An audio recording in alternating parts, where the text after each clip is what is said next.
Ang ganda guys ng bulaklak. Tingnan nyo, napakaganda. Ang lawak ng park. Pakatahimik at napakalinis guys. Tingnan nyo naman. Kaso, wala nang masyadong bulaklak. Kasi nagtaglagas na. Ayan, tingnan, napakalawak.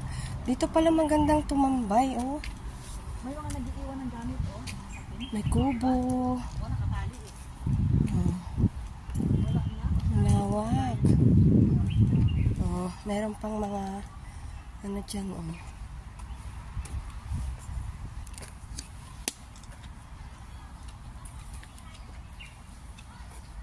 Ang lawak guys, kaya lang medyo madilim na.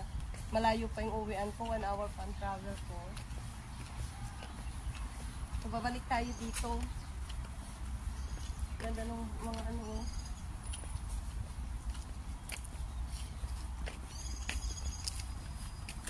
Ito kaya, anong bulaklak ito, ano?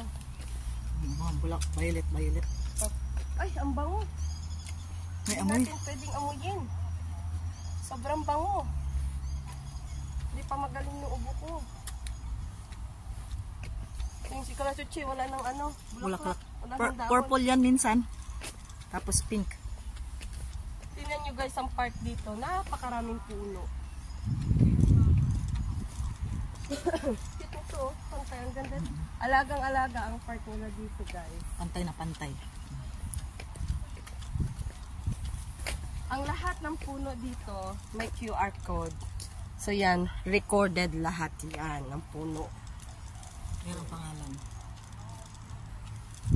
Linis, oh. Lawak. May pababa pa pala dun, oh. Palabas na yan? Oh. Medyo dumidilim na guys. Ito, oh, pantay na pantay, oh. Tingnan. Ganda, oh. Saka ang daming puno talaga.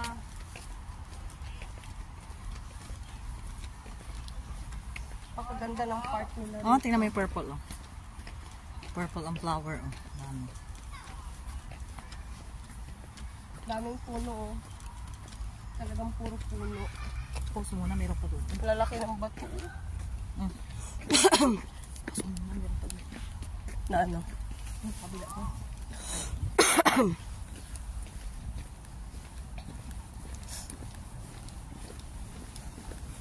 Ano oras na? 5:35. Ayos lang yan. Pagkayari, uwi na tayo.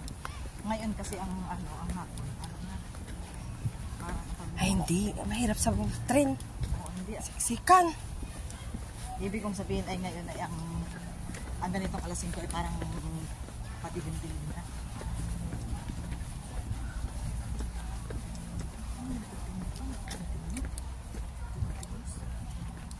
Ay, bakit nga nakakontinue to? Ang lalaki guys ng bulaklak, oh. Parang plastic lang. Ang cute ng bugambilya, oh. Iba-iba ang kulay. Guys, tingnan niya.